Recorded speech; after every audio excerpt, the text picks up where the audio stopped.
If you struggle with shyness or social anxiety, check out our free No BS training course with actual useful advice you can do from home.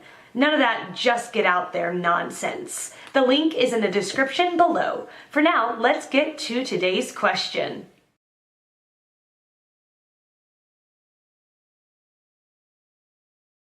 Henry Ford once said, "Whether you think you can or can't, either way you are right." So here's the thing. I was shy most of my life. In high school I only knew the names of the students in my class, and after high school I had only a friend. Now I have more than 100 people on my contact list. I have studied shyness, and even though you may feel like it's unbeatable, it is. Shyness is just a compound problem resulting from your upbringing and ancestral wiring. It can leave if you go at it the right way. Here are some ideas based on what worked for me. Try to start with small steps and don't wish to be confident in one day. Read and know how to behave in theory. Trust me, the books help. Once you understand conversational frameworks and body language, things will be easier. Just go out of your house. Expose yourself to the feeling of shyness. Force yourself to be around people. When you are comfy with that, talk to them. You don't have to rush. Take your time. Tell the current friends you are shy. I know it sounds counterintuitive, but trust me, people are willing to help if you ask for it. So drop the mask and let people know the reason you stay at home. They motivate you to go out. Keep motivating yourself. The key is to keep going and to keep trying. Even shyness can't survive in the face of that. Introversion is the opposite of extroversion. They are personality traits or preferences. Shyness is something different. It's social anxiety. The opposite of shyness is just non-shyness, not extroversion. So there may be shy extroverts and non-shy introverts. I know some of both. The standard method of overcoming shyness is to practice achievable social things. The important principle here is to do things that are slightly uncomfortable, not very uncomfortable. The strategy is to first make a list of socially awkward things ranked by yourself in degree of difficulty from 1 to 10. These numbers are often called subjective units of discomfort.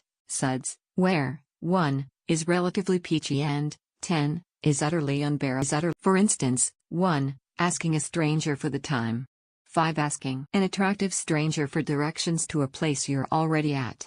10, asking a beautiful stranger out on a date. It turns out that it's not worth trying anything rated 7 or above. It's just too hard, and trying will make matters worse. The good news is that you can whittle away at the 1, 2, and 3s until the anxiety at those is gone. Then 10 becomes 7, becomes 4, and thus approachable. If you actually do that homework, your shyness will go.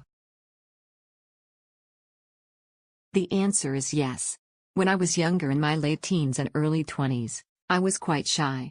Being outgoing and involved social settings frightened me. At times, I would even hide in my room so that I don't have to interact with others. I always envied those who were naturally outgoing and social. Deep down, I also wanted to be charismatic and have the ability to strike up a conversation with anyone. Desiring for a positive change, I started reading books and watching videos on how to become more social. This was perfect for me since I'm an introvert. That simply means I enjoy my alone time.